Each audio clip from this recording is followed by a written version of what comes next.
That is what we used to do all the time in the 70s, 80s, and 90s on engine lathes and come up with reasonable production, but I'm slow.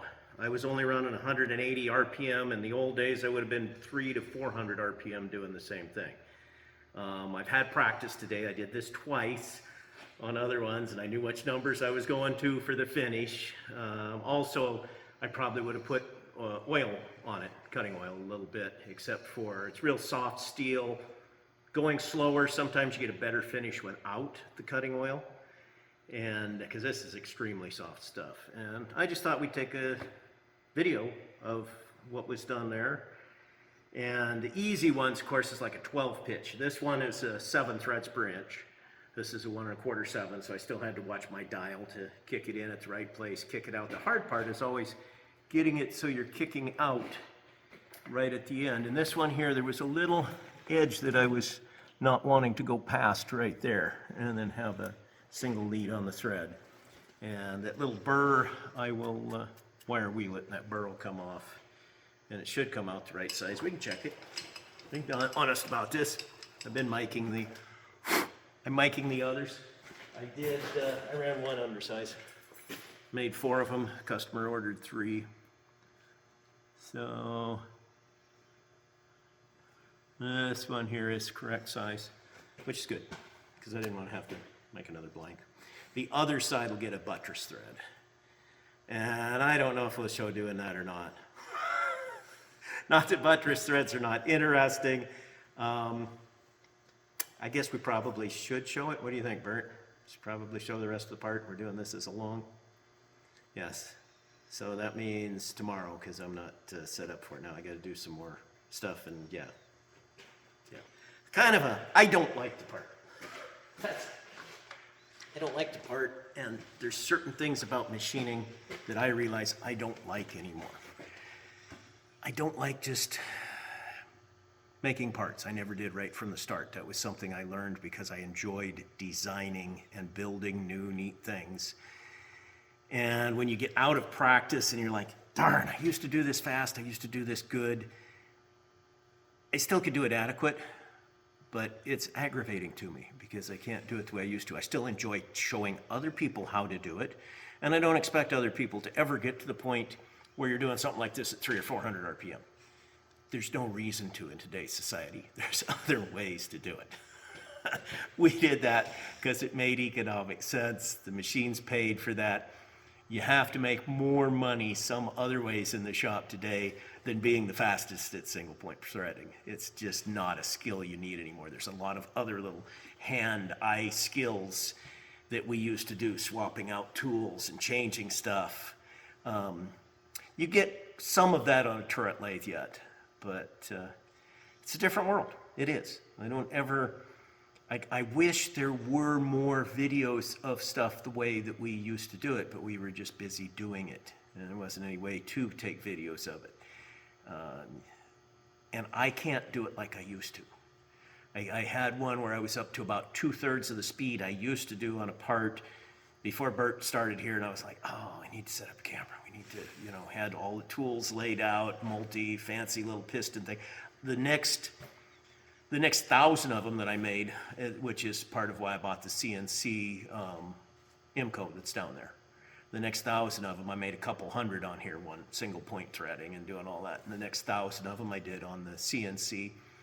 The CNC was actually slightly slower, but it had a better reject rate because I did scrap some of the parts. I didn't scrap quite as many on the CNC. It was a little bit more repetitive. There'd be things where I'd get a little messed up, and it was beating me that way, but it wasn't actually beating for time. Could we have set up a CNC to beat the time? Sure. There's no doubt you could. It's just, but it's not so much a matter of, whether I could do it good or not. That's irrelevant. It's the fact that a man practiced could, but it takes years to get to where you can do this at 7 threads per inch at 400 RPM. That was about 2 to 3 years of being a journeyman before I could do that. you know, and I did that up through the 90s, and then it's occasionally we do threading here, but we don't do threading here that often. And there's probably somebody out there that did a 7 thread per inch at 800 RPM. I mean, it's not unrealistic. You could see how this seems a little fast at first, but you can see how I was coming close. Now, I didn't hit exactly the same end point every time, but I was close. And some of them you get a little scraping and cleanup that you didn't do before. The reason you do this instead of a die head, you can do a die head and do a nice thread, but your end of your thread is not quite as sharp as with a single point. A single point gives you a more definite end to your thread, and the mating piece to this I didn't have to really know how many of these threads we need, so I wanted to try and get as much of it as possible. I don't really like the design of it. It's mild steel.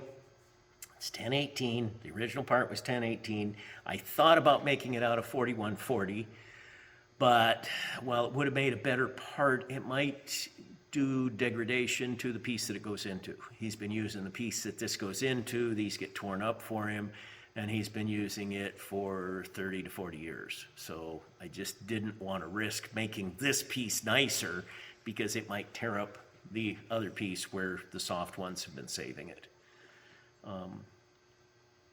This appears to be a guide. This threads in. The other side of it here will be a buttress thread, and what this does is it threads into a piece of wood for a woodworking tool. Yeah. The silver brazing is pretty simple, but it's got a socket drive that goes in here, and I'll take a socket and turn it down and put it inside of this for a drive.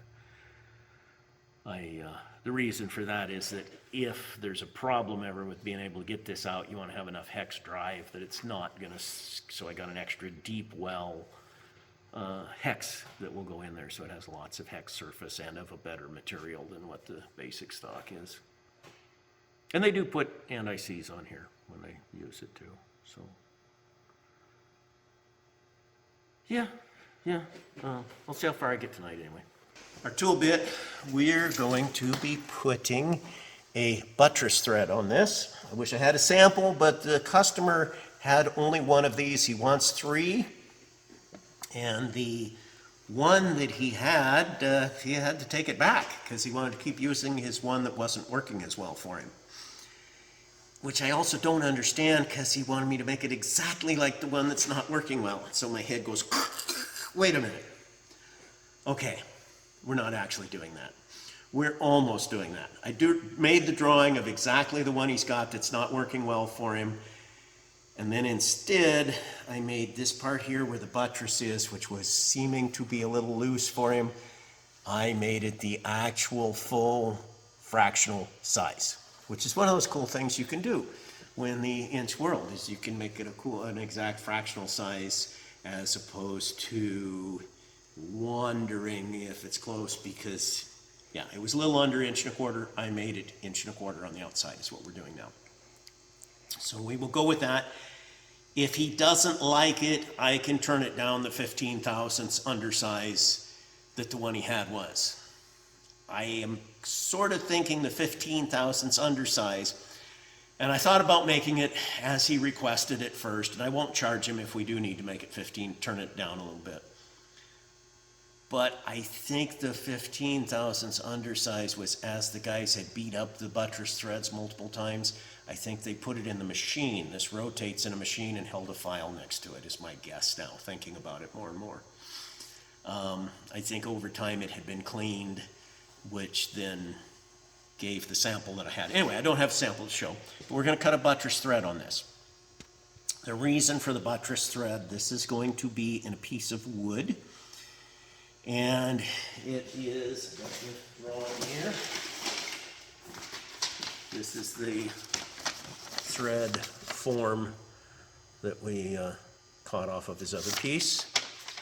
And I will try to stay with the 30 thousandths on the top. And if we turn it down size a little bit, it will end up just slightly wider, not enough to really mean much. But the OD that he had, it was 10 thousandths under, 1 and 240. It was 10 thousandths under, so pretty close. Buttress threads don't really cut all that great. Kind of a problem because as you get into the thread, you have one cut trying to pull up here and another cut trying to pull up here when you're cutting right on the thread, and you have the two cuts pushing against each other. We don't have a matching piece to this, so this didn't have to be precisely 45 degrees, just roughly 45 degrees in this case, because the matching piece, this is going to form the threads in a piece of wood whenever it's used. It's not going to a matching piece of metal. I did want, the most important thing here for me, I wanted a little bit of clearance in both the straight cut and in the angled, which they're both actually straight cuts. And I dialed in the straight one. The reason I dialed in the straight one, you can see the indicator there, it moves just a little bit. That was because I did this hand-formed moving across a bench grinder. I don't know if that half a thousandths is me making a wobbly grind or whether it's dialed, but it's close enough. It's close enough. We're going to get there. We want a mostly straight cut on one side. We are 5 threads per inch. Didn't know that was loose. Oh well, it's okay. It wasn't moving. I had seen other numbers there. We're doing 5 threads per inch. 5 threads per inch, by the way, means that when we kick in, and you can check this. We're going through quite a few things here. It probably would have been better to have the fancy microphones with Bert, but Bert's not here today. So we're going to do our best. I will shout a little bit to get better audio. We've had bad audio in the past. That's why we went to the lapel mics. But it'll live. We'll make it work. If we come over here to the other side for a second, and I was just explaining this yesterday to Carter about threading. So you go to remember all the different, and we have another video that covered this a little bit, but you go to remember all the different rules, and there's different rules for different machines. The most common is working on a 4 thread per inch lead screw. Now over here on our big lathe, we have a 2 threads per inch lead screw. So the rules are different. When we engage over here, we can engage at a place, and if we had a digital, which we don't, we would disengage, and the next place that it could engage will be a 1/2 inch further over because it's 2 threads per inch. The only places we can engage on this one with a 4 thread per inch is this point. We'll zero it so we can actually see it. Yeah, it does blink. Is it showing up actually in there correctly on the video? The readout? Yeah. Yeah. Hopefully it will in the actual, sometimes it doesn't. So then we go down to our next place that we can engage, and it's about 1/4 inch. You'll see there's some slop in here too, which was another discussion that I had with Carter on this yesterday on threading. There is,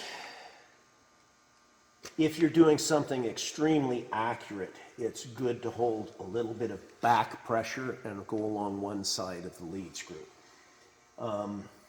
Somebody else had told him about the idea of holding it back after you had cut without holding it back, which then only leaves you the accuracy on the one side.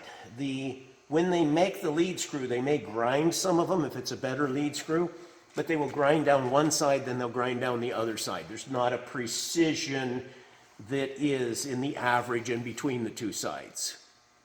Now, you can hold it forward even on a right-hand thread, but you have to keep working, and all this while then it takes your hand off the half nut. It's a problem.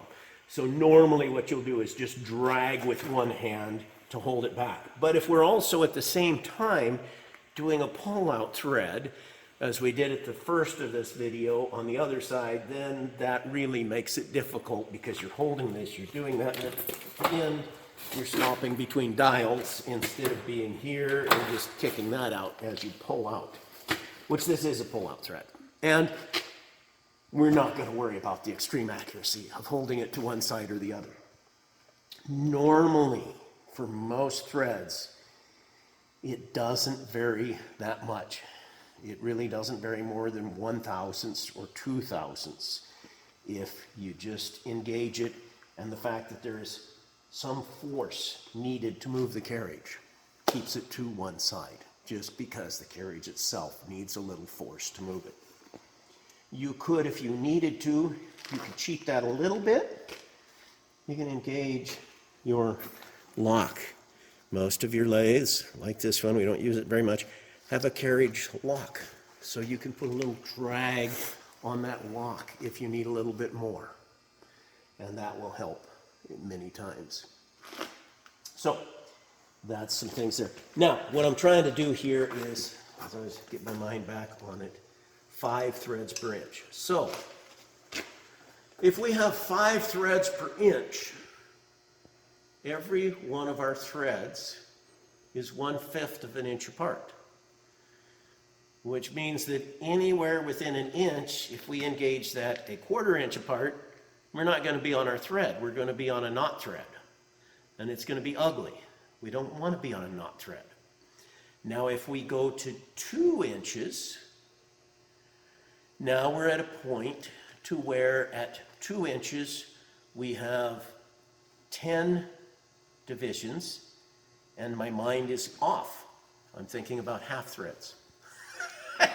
We can't have a division in between there, but at 1 inch in fifths and 1 inch in quarters still matches. So every 1 inch of movement is something we can do. So point being, coming back on whether we use rules or we use our mind. And I like using our mind. Rules are fine. If you're always using the same machine, you know what the dial does, you know what the lead screw is, you can go with your rules because you're always using this machine. You know even pitches, eighth pitches, quarter pitches. You know that all of these are doing the correct thing on that machine.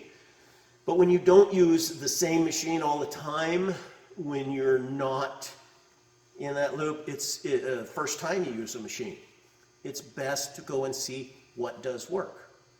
Like in this case, we are on 5 threads per inch, and we want to go to where we've got our next placement. If we did a 1, if we want to go 1 inch will be the next mathematical place that the 2 work. So as we come up to 1 inch, we kick this in and we see our dial goes to 3. So that tells us that with this whole odd thread, we can use 1 and 3. We can also use, I do believe, 5. Oops, that's not 5. So we could use the 2. So we could use, for an odd numbered thread, we could use on this machine any one of these odd places. Now we also, if we wanted to, we could use any of the evens. You could take your choice. The fact is we're going for 2, or we could go for 4.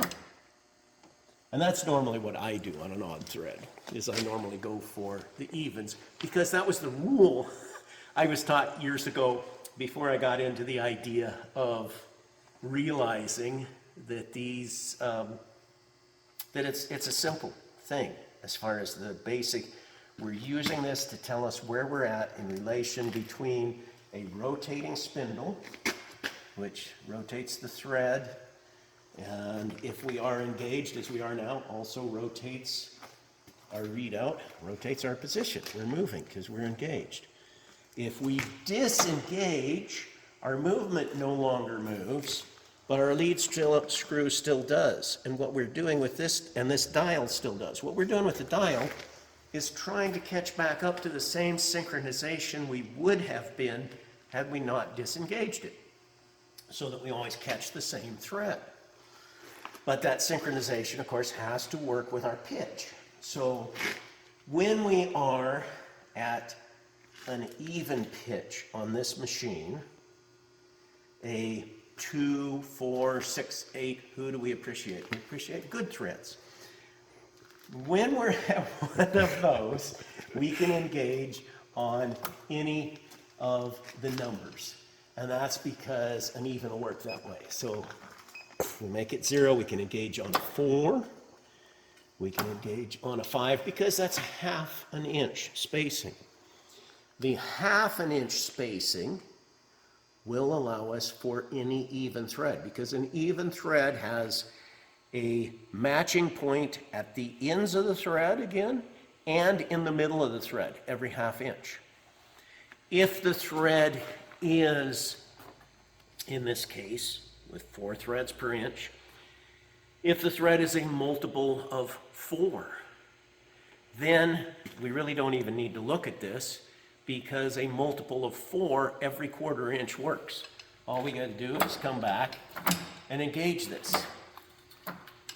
Wherever we engage it, we'll see that we are at 1, we're at 3/4, we're at half.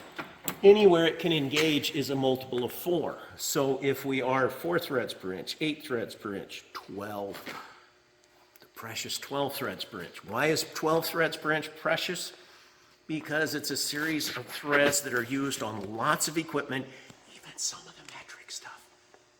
It is used because in an inch lead screw, 4 threads per inch, the most common years ago, you can engage that anywhere and you can go threading. So if you're into threading on machines, 12 is a lovely one. 16s work too. 16s are not quite as common, but there's also 16s, there's 24s, multiples of that 12 is real common, or multiples of 4. The reason why 16 is not as precious of a wonderful thread pitch to use, the threads are a little wimpy. They're easy to tear up, they get ripped. They weld together bad when things are spinning on them. 12 is really a wonderful pitch, and you'll see a lot of threaded bearing adjusters and things. While there is a whole series that has different threads, there are also big nuts and such that use 12s exclusively. Another common one as you get into more industrial hardware, not so much for bearings, but sometimes, is the 8s, of course. Again, a multiple of 4. For bolts, for fasteners on building structures, if you're not using a coarse thread. And there's a point in that where the coarse thread is too much to cut in a handy position. I had one many years ago where I was cutting 4.5 threads per inch. I don't remember what the size of it was, but it was 4.5 threads per inch. It was a standard thread. The engineering department had picked it out because, being a standard thread, the coarse thread, always use the coarse thread because it's quicker, easier to cut. Well, it depends on your machine. If we're using a rolling machine, if we're using a die head, the 4.5 threads per inch, because it has to rotate less times to cut the thread, is quicker. If you are single pointing it, the other option for that thread was an 8 pitch that we could buy standard nuts for. And I was like, wow, 8 pitch would have been beautiful. And in fact, we did that job a second time, and they bought us 8 pitch nuts, and we were providing the bolts too. We changed both, so the second time, because I had talked with the engineering department. But the first time, with a 4.5 thread per inch on the machine that we were single pointing them on, it was a deep enough thread that we couldn't take the whole thread at once. It would vibrate, it would chatter, it would not make a good thread. So we had to go, and that's part of what we may very well do today with our 5 threads per inch, is you have a thread you're trying to cut. You don't always come in here and just cut the whole thread. You might cut with a tool at this point where you're cutting in, and so you've taken this chunk out of the thread, and then you'll come over here and you'll take another chunk out of a thread over here with your tool. So you take another chunk out, and you might take these multiple chunks out before you come back and chase the original size, so that you're not getting the chattering of this huge cut all at once with a major load on it. You will end up cutting the whole thread when you're done, but you'll be just chasing a few thousandths along it instead of picking it up with this major cut each time here with this huge load.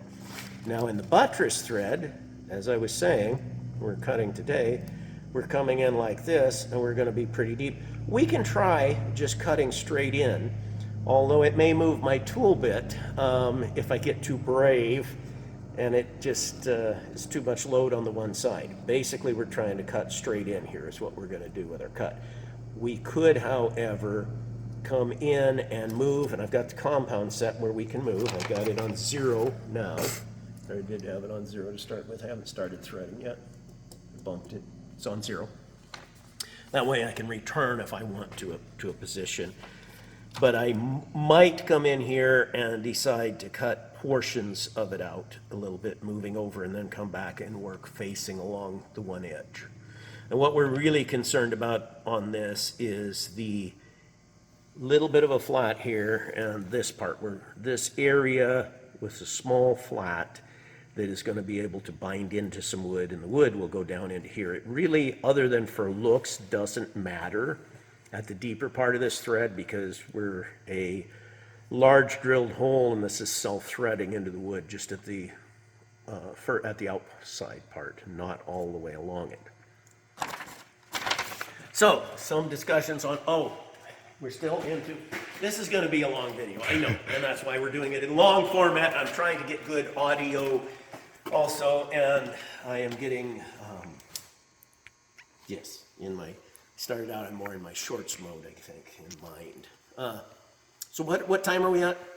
1940. 1940, okay. 1940 was a good year. Yeah, it was a good year. Lots of good years. So the other one I wanted to talk about here while we're talking about the thread movement on the machine again is if we go to quarter threads. You know, again, if you went to a 2 1/4 thread, then if you went to try and pick up a full thread, it's going 2 1/4 threads in 1 inch. So if you went 2 inches, you would be at 4 1/2 threads. 2 inches is still not going to do it. We're going to have to come back around 4 inches before that makes a equal position with our 4 threads per inch. And that's part of where the dial on this one is set. We will see that if we come at 1, this one measures a full 4 inches is what it does. If we go at 1 and we were all the way back around, I don't have a lot of movement in here. So, yeah, we're not going to get back to 1 in our movement that I've got in this setup. So we're at 5. If we were to come all the way back around to 1, twice that far, it would be 4 inches of movement here. So, so you could always kick it back in at the 1, same number. And that's what they say as a rule. Use the same number when in doubt. But that only works with things where you have a 4-inch increment.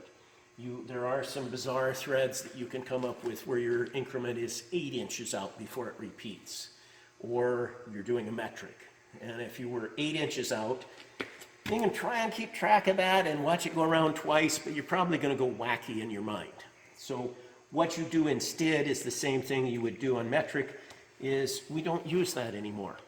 We use the reverser lever. Might be electric switch. On this one, it's clutches, which works really good with the clutches because you can just draw out and then reverse it and keep it engaged, and works pretty good.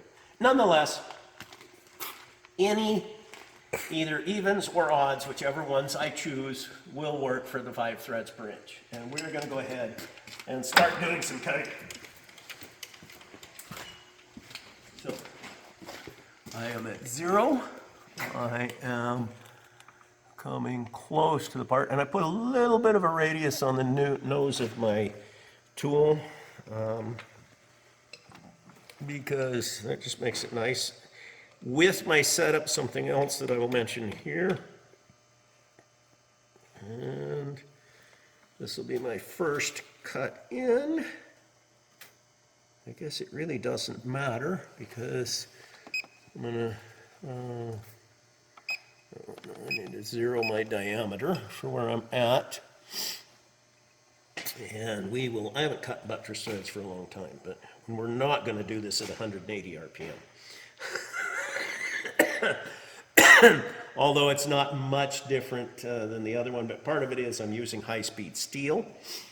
Also, to hold this tight, if I had, as in this holder had been already, a carbide tool, and I didn't want to grind a carbide tool. Carbide tool would work, I didn't want to bother grinding one. The high-speed steel has some advantage in the surface finish that we'll get on this. And we will use oil with it. We're going to be going a little bit slower.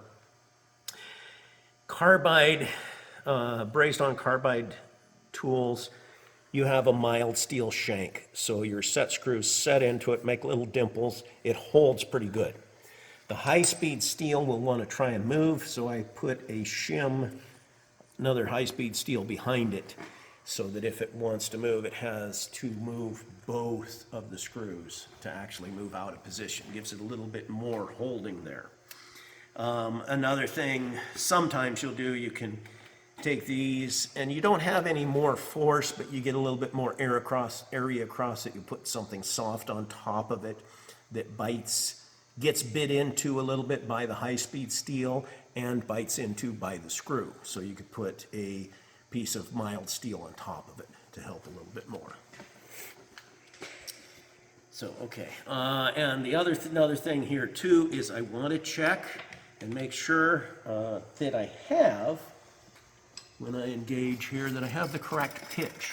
We'll check that. I've already done it, but let's check it again. Let's go over here. We engage it, and we zero this out, and we go half a turn, 1 turn, 1.5, 2 turns, 3, 2.5. Where am I at? Yeah, I'm at 2.5. 2.5, which gave me a ½ inch movement. Yes. Or 5 turns to make 1 inch. But the ½ inch is what I did earlier because I didn't want to go all that far. So, and I had already pulled that out. I had my zero set where I wanted it. So we should be able to get going. I will put some oil on it. It's the wrong oil. I wanted the darker oil. We have a mix of different cutting oils here. I haven't labeled them yet, though. We've just got to where we have the different cutting oils, but we want to label them soon. What speed do I feel like running for this? I'm going to start and let it be shown at a nice slow speed. We might go faster, but we're going to start at 45. C1. Clutch is slipping a little bit, so there's that. Okay.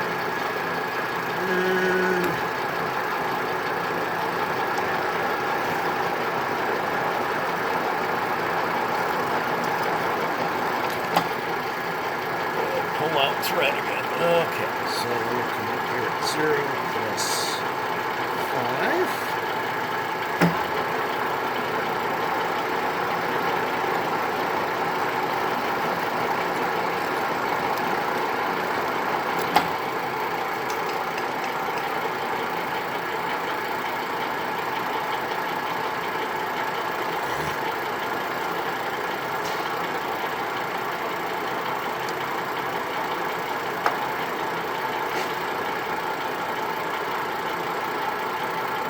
I would probably speed this up, except I'm filming still. I just don't feel like doing it, and I hate to have to do this part again, too. Because I don't have a spare one to ruin at this point. Normally we make an extra part, but did not this time.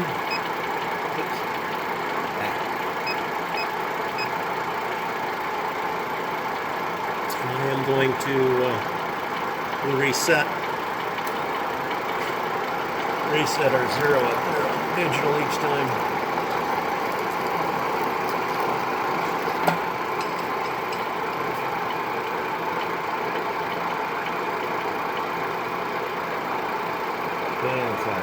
Keeping track of it here in my head almost worked better on the dial.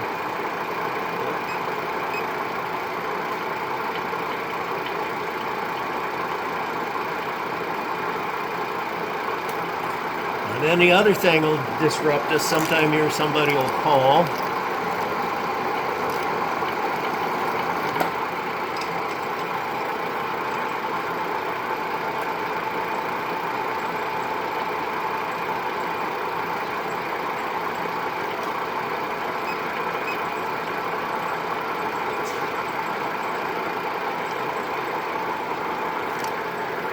Feel free when you are doing work like this to charge more for buttress threads.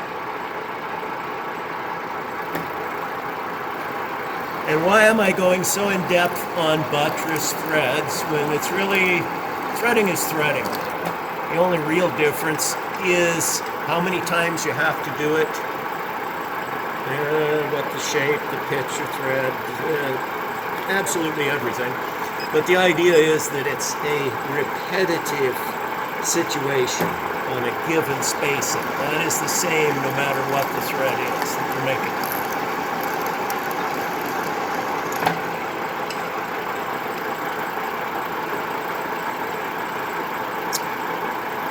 And the reason I'm doing this is I didn't see anybody on YouTube while we're looking at stuff. I didn't see anybody that was really going through all of making a buttress thread,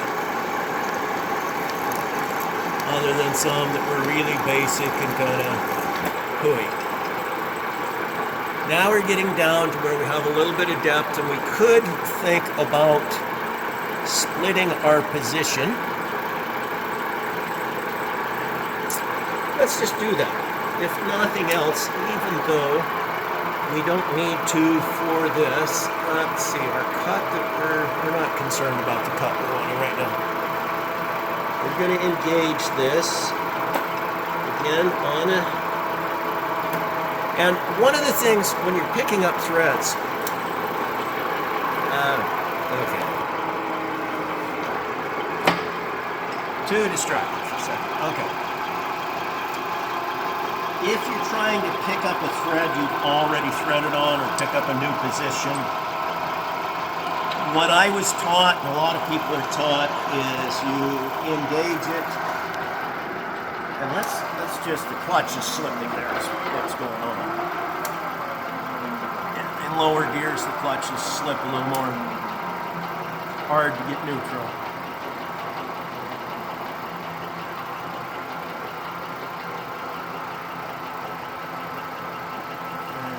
I don't want to go down to blue.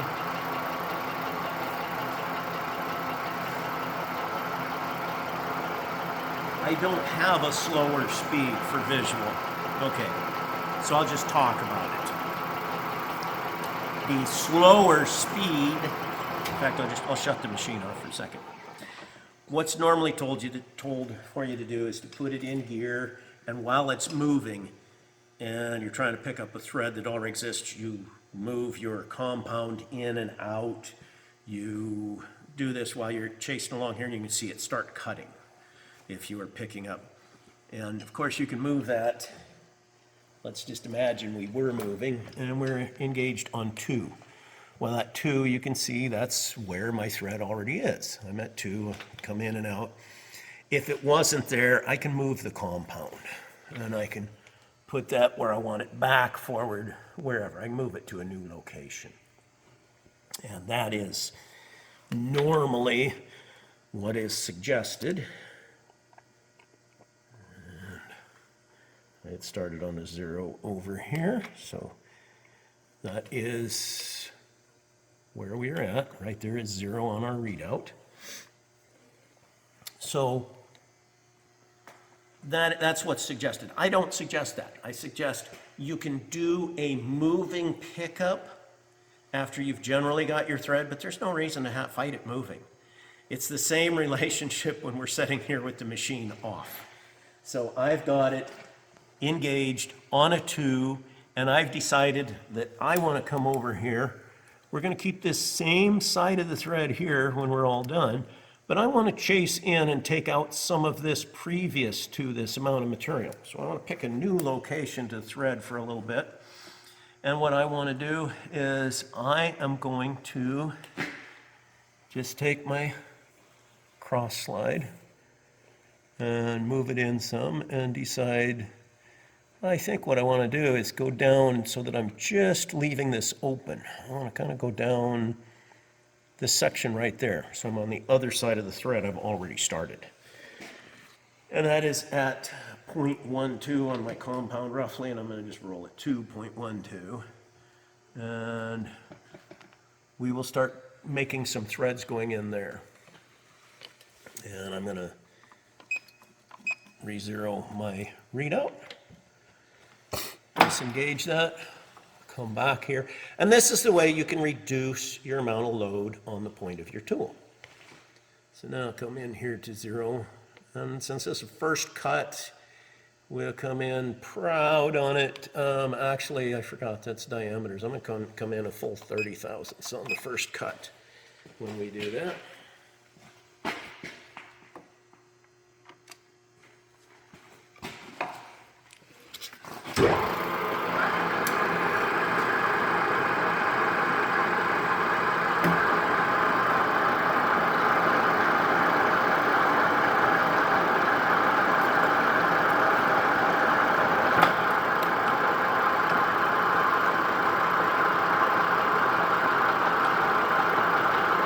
Which readout I was looking at for numbers. That's I want the actual readout. And 10 more, 0. We picked evens, so 4 works. 5 would not. 5 would have been a boo-boo.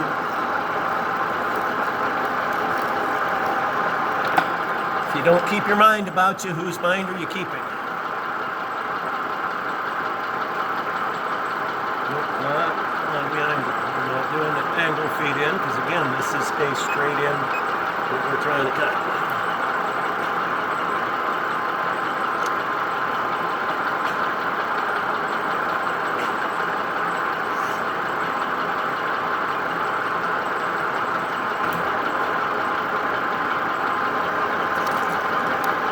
So for doing filming, should I be giving you videographer wages, or should I keep you at your higher wages? I don't think we're quite to videographer wages yet. You're going to have to watch this and decide. Okay.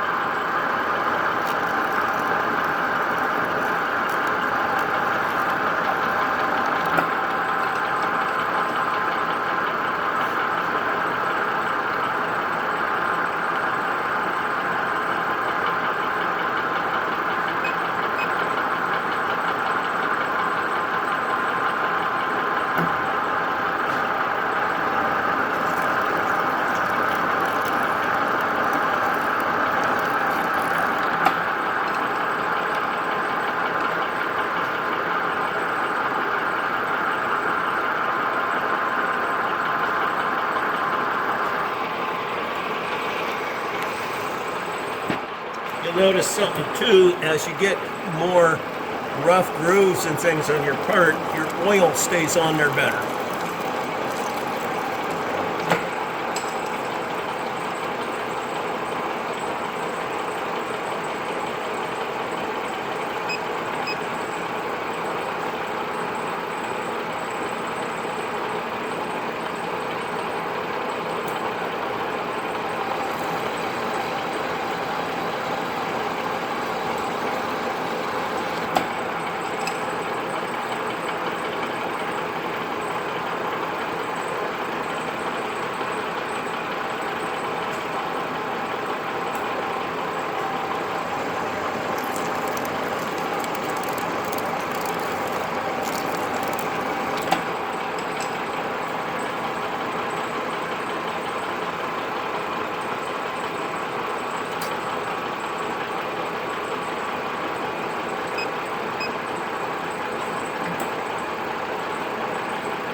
I'm going to start picking up back at my original position,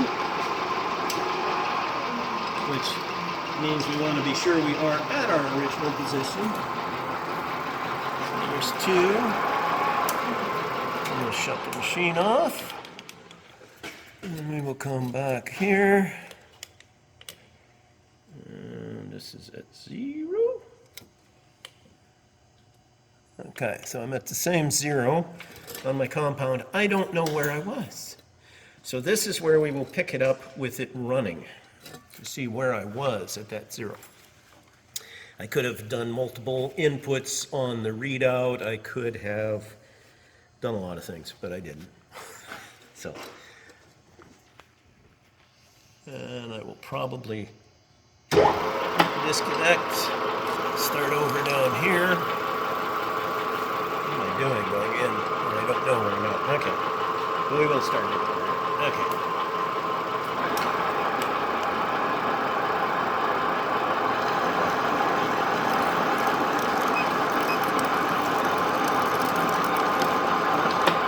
So I zeroed out my readout is what I did while it was moving.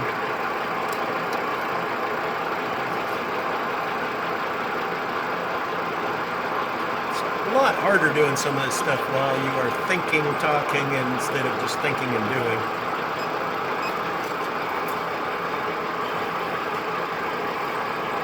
But that is what it takes to be able to show it to other people. Now we're coming straight back in on our initial cut. Getting enough nasties and things in here, it's hard to see, but it's okay.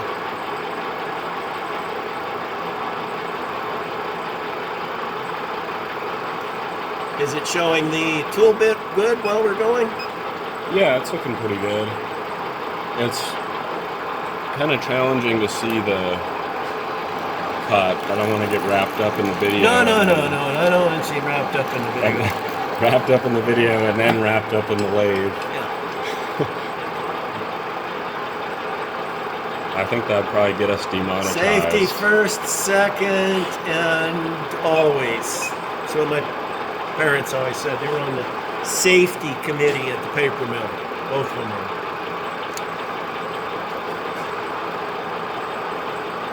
Safety first, second, and always. Of course, most of the kids, when they were out hot rodding, would say safety first, second, and once in a while, because they all heard the same things.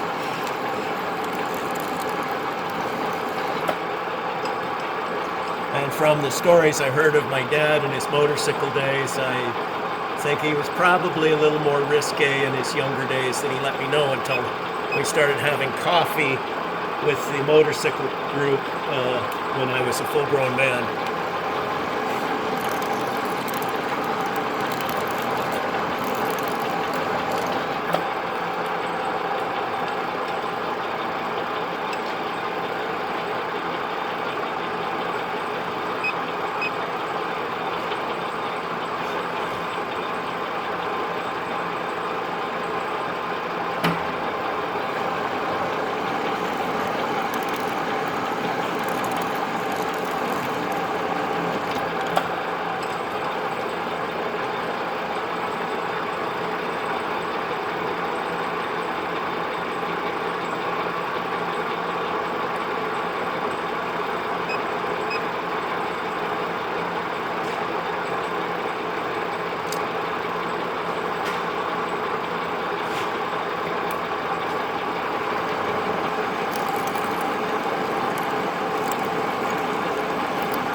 you notice that I let it go a little further that time?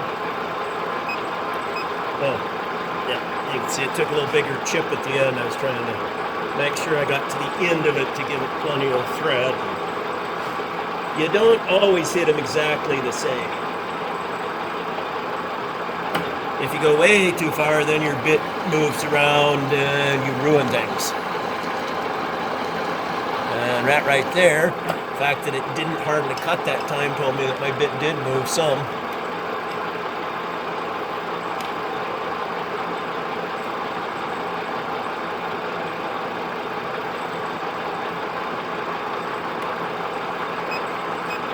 Or that I forgot to go in at full cut last time. Either way, it should cut this time. Still a little light, but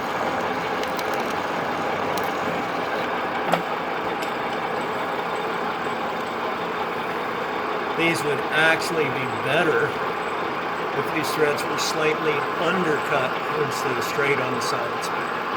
I am not going to redesign the concept and make it harder to make. well, What was that? this was the shrouding. Ah, you were resting on my carriage? I apologize. Never, never, never. I don't care if you are doing the video. Bert knew that. Of course, I mentioned it to him again. Had I only known. Here.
Okay.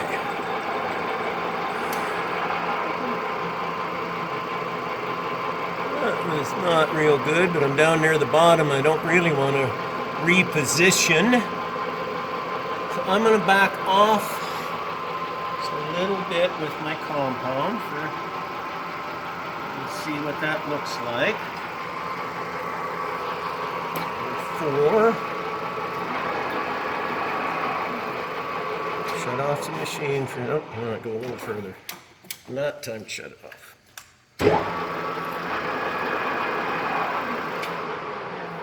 Okay. So if I come in here, I come back a little more. I come back some more. Let's try that. So we'll take a new facing cut down that. We'll come in fairly quick. Well, let's check something else here for a second. Let's check. Yes, it's going to be a long video. I don't know. Some people like the long ones once in a while. Let's see if Bert leaves this as a whole long one, or if he speeds through some of the repetitive threading. This one may need a bit of editing as well. I'm not old gimbal wrists like Bert. The big thing is, unfortunately, the audio just doesn't come out as well. Oh, yeah. Now, we know that things have moved because we had an excessive cut in part of this. Things moved, had too much surface on it. And I can't see the indicator. Okay, it's relatively even. That's what I was thinking. See, it did not move the bit. The bit's secure, it didn't move it. What it did was it rotated in the chuck. Again, I don't like the design of this part. It's one little 1 inch that guides in, and then the threads that hold it here, and they're made loose. They're looser than standard so that it can thread in and out easy. The 1 inch is the only thing that's really guiding this when it's in the machine. If I was designing this, I would have made some kind of a unit that came down here with dog ears, bolts, something other than threads, and there would have been cap screws or something attaching this for a replaceable piece. It didn't need to be a driving on the threads, but it was designed a long time ago. It's been working for 40 years. Who am I to complain? I am just the machinist making the part. And it's an as per. As per sample, as per drawings. I prefer fixing, making things better. You don't get to do that every day. So anyway, it is straight there. It rotated slightly on the 1 inch that we're driving. What that means is we need to be more cautious, take smaller cuts when we get back to a full surface. But at first, we will be just facing along this straight side, and we can take some relatively healthy cuts to get in there. We just want to make sure that we are at a point where we will be facing along that side. We will. And you'll see it at first when we're coming in here, and I will zero the readout again. At that point, it will be peeling off from the back side of the cut. It won't be cutting on the front at all. It'll be peeling off a chip at the back.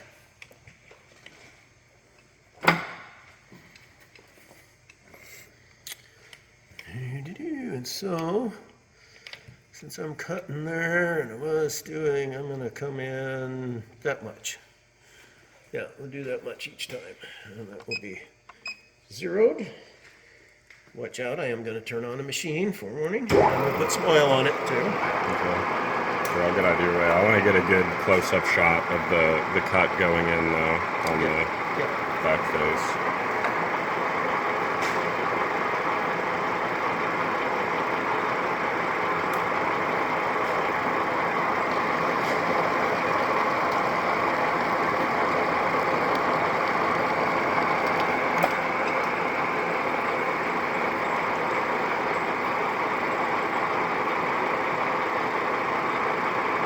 Mild steel, it's not peeling nicely. Yeah. It's mushing off. Yeah, a little gummy.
And I will definitely say this is a job that even on making a couple of these, a CNC would be a lot nicer.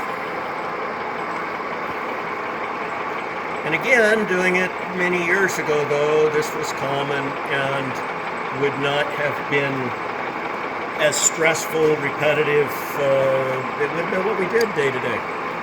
Wouldn't have thought anything of it.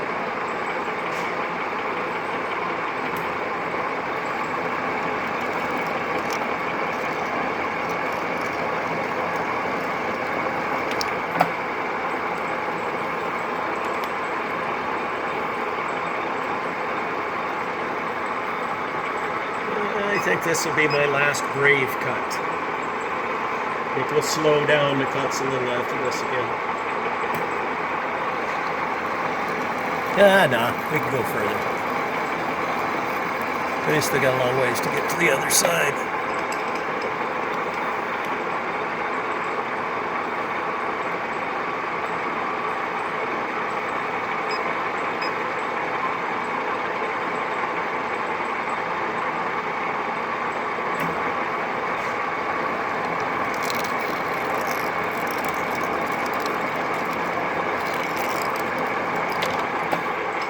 Ah, she's getting close.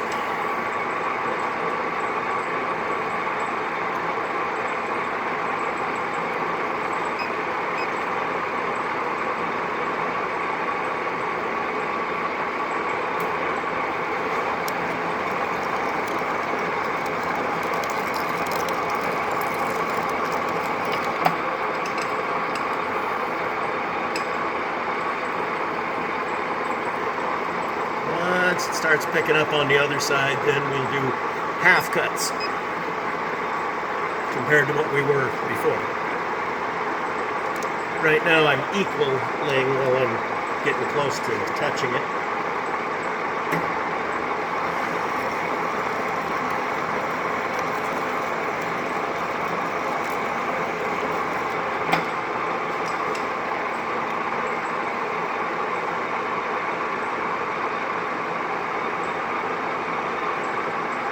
And for reference, each of these cuts, I'm coming in right now at 5/1000ths of an inch per side, 10/1000ths on the diameter, which is what's on my readout.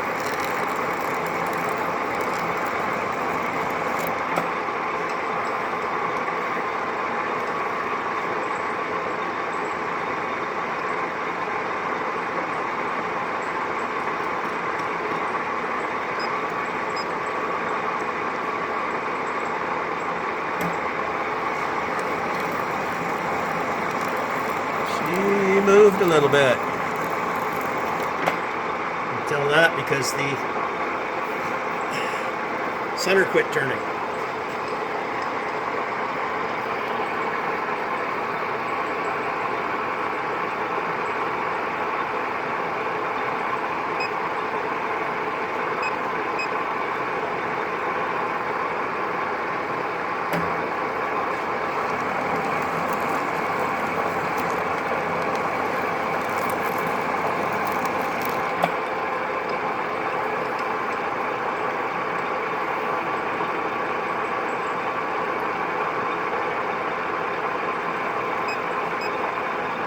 That time I only came in 5/1000ths on the diameter. I think we're getting close to picking up, touching things again on the other side.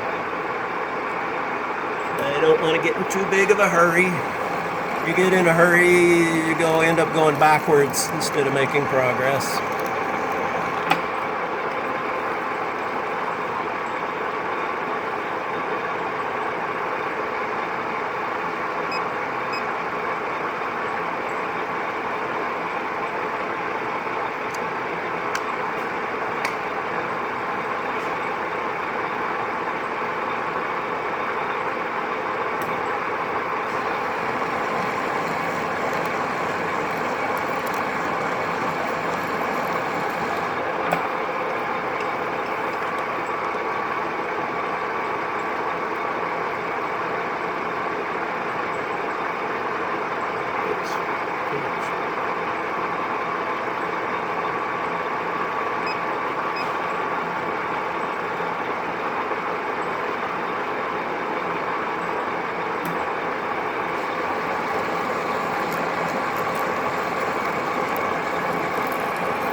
See at that time just starting to pick up on the front a little bit.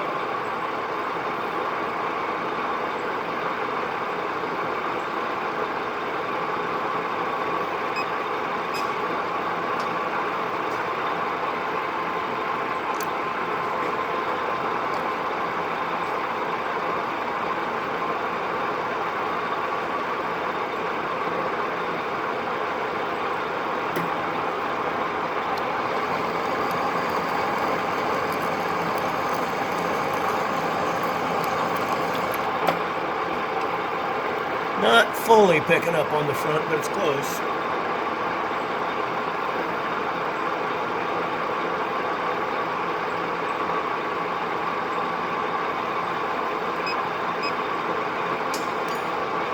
When we do get it to pick up, we will take an eyeball measurement and see what we think of the size. I know while the motor's running and I'm sort of talking, the sound is sort of terrible.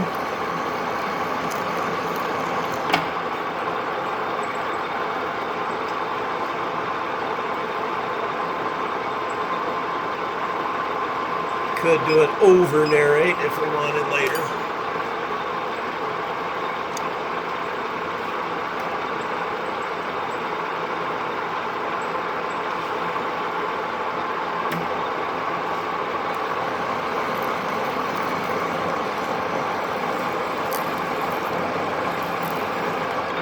Okay, I want to get the camera back. We'll blow that off.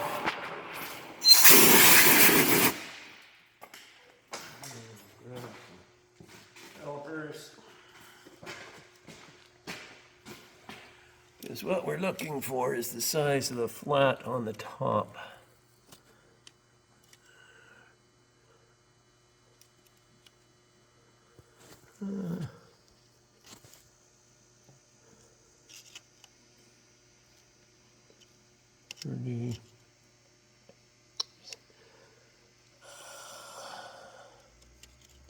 Tore it right there. Back is not perfectly smooth. It was about 30-some thousand, so I'm getting 32 to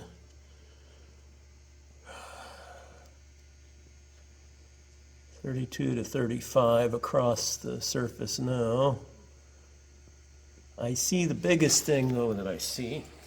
Which makes me figure we will go a little bit further. Not that, like I say, a lot of this on the back is just for beauty, but you can see where we're not quite into the full form yet. We're coming along this side, but we're not quite touching the full form. So let's do a little bit more.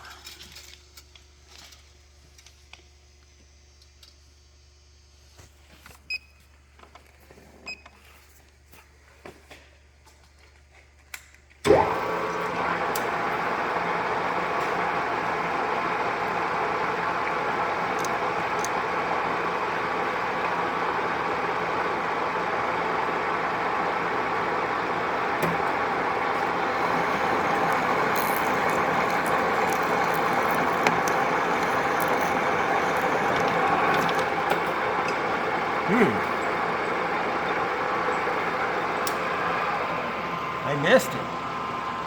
Didn't tear anything up, but I kind of missed the stop. I'm gonna quit. I'm gonna quit. It's not perfect, but I'm gonna quit. This goes in a piece of wood. If I go further, yeah, I'm gonna quit. We'll clean it up, make it pretty with a little bit of filing, wire wheeling. Well, good enough. I don't want to get carried away and ruin the part just because we want to make it perfect for the video. Real world. Goes in a piece of wood. It holds, and it will hold. So, this part is not finished. I've got to do the same thing to the other two. I'm making 3 of these. And then we will have the part where we counterbore the end, which I don't think I'll show the counterboring or the turning a socket. We'll put a little socket in there because this needs a Allen drive on the end. But we will show the silver bracing of it because it's part of making this piece that is not as boring as just socketing or turning the socket itself. And then we will show that, and Bert will edit it all together so that it will be a nice, concise 45-minute, hour-long video. I don't know. We're 106 right now. I'd say 45 minutes sounds reasonable. Let's see where he comes up with it. Yeah, anywhere in there. Some people watch him, some people skip ahead. He puts little marks on there so you can see, skip past this part, skip past that one. And he'll also do things sometimes like make all of the threading. But I think we should leave some of this threading at regular speed so people can see it. Yeah, especially like just after you adjust it, that'd be a good time to see where it's cutting. Yeah. I mean, he could go fast, slow, but I think just let people skip ahead. These are directions to Bert, along with everybody else. We'll talk to him though. Okay, so now I'll do the next two without any intervention from our YouTube people. Not that you're intervening here. We're here with. It is stressful on me. It actually is, knowing that everybody is watching me and not. Now, on the other hand of that, I had one the other day where I broke a drill bit. We didn't show you that. No, we didn't show you the drill bit I broke. Sometimes we do show boo-boos, sometimes we don't. Yeah, we didn't show that one. Well, okay. Yeah, I'll reinstall this too for you. Yeah, that's pretty easy. And back to the salt mines. Back to the salt mines. So here is the finished piece. It is not quite as pretty as I wanted, a little tearing on the threads. The regular V-thread part's okay. That's partially the buttress wide area. The mild steel, alloy steel would have been better. It will be okay for what he's doing. And then we silver brazed a part of a socket in there. I was going to... I was going to show it being brazed, but nobody showed up for work today other than me. And so this is what we got, and at least there's a finish to the video.